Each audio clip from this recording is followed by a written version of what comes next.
कर्नाटक चुनाव में बजरंग दल मुद्दा क्या उठा। देश भर के गैर बीजेपी शासित राज्यों में बजरंग दल को बैन करने की मांग उठने लगी है और इसकी आज देखी जा सकती है। मुख्यमंत्री नीतीश कुमार की पार्टी के सांसद ने अब बजरंग दल पर बैन लगाने की मांग कर दी।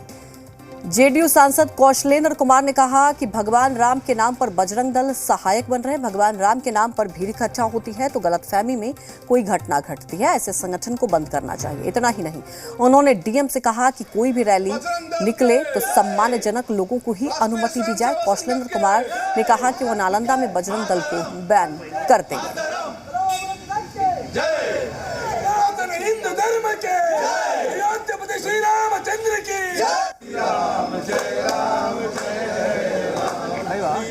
कांग्रेस अध्यक्षंगे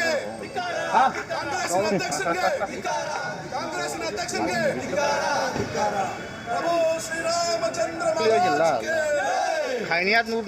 बजरंग दल करना चाहिए। इस तरीके की संस्था हो कि हम तो खुद देखे हैं कि भगवान राम का पूजा सब लोग करते हैं, लेकिन भगवान राम के नाम पर कि हम बजरंग दल उनके हम सहायक बन रहे हैं, बहुत बड़े हितैषी हो रहे हैं और उनके नाम पर भीड़ इकट्ठा करके उसी से तो कोई न कोई गलतफहमी में कोई घटना घटती है। इसलिए वैसे संस्थाओं को बंद करना चाहिए। भारत के संविधान में निहित प्रावधानों के अनुसार इस देश में कोई भी संगठन जो सांप्रदायिकता का जहर इस समाज में फैला रहा है वो प्रतिबंधित है।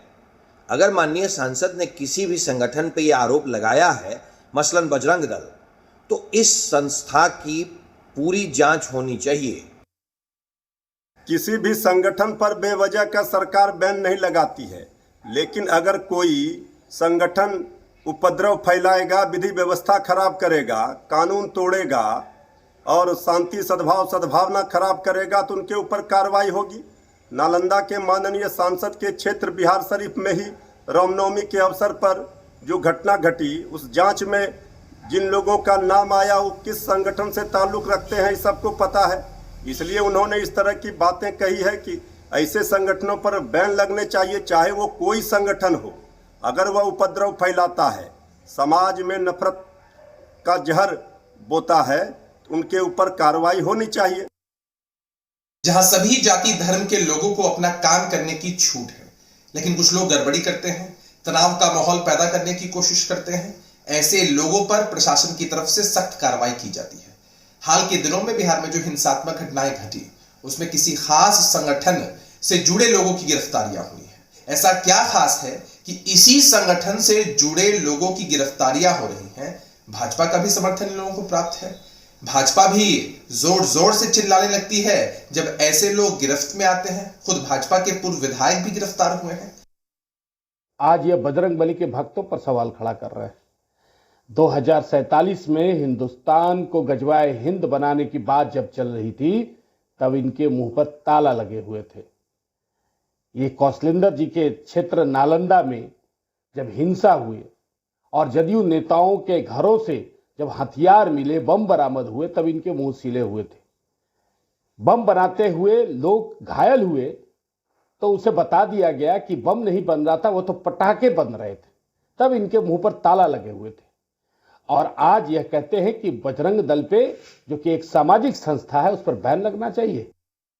जिस संस्था से किसी की भावना को भड़का करके और किसी तरह का विवाद पैदा किया जाता है, चाहे वो संस्था हिंदुस्तान में कोई भी हो, ये नहीं कि हिंदू हो या मुसलमान हो, कोई भी संस्था हो जो जिससे ये प्रमाणित हो कि उनके द्वारा ये भावना भड़का करके कोई तरह की घटना की जा रही है, तो ये तो न्यायपालिका पर इस पर ये हो सकता है कि न्यायपालिका में लोग जाएं और न्यायपालिका इस पर संज्ञान ले। बजरंग दल को बैन करने की मांग पॉलिटिकल मांग है। राजनीतिक तौर पर अपने फायदे के लिए पॉलिटिकल पार्टी जिस तरह का बयान देती है, बजरंग दल से किसको कब कब नुकसान हुआ है, ये माननीय सांसद जी को बताना चाहिए। माननीय सांसद जी केवल सुर्खियों में बने रहने के लिए इस तरह का बयान दे रहे हैं। क्या बजरंग दल को बैन करने की बात हो रही है तो क्या माननीय मुख्यमंत्री की डीएस को बंद करने की या बैन करने की मांग क्यों नहीं हो रही है? ऐसी स्थिति में केवल पॉलिटिकल माइलेज के लिए ये सब बयानबाजी चलती रहती है और क्योंकि चुनावी साल है इसीलिए इस तरह की बयानबाजी चल रही है, मैं तो यही समझती हूँ। बिहार में शराबबंदी है, लेकिन कभी जहरीली शराब से मौत होती है तो कभी शराब पर सियासत। इन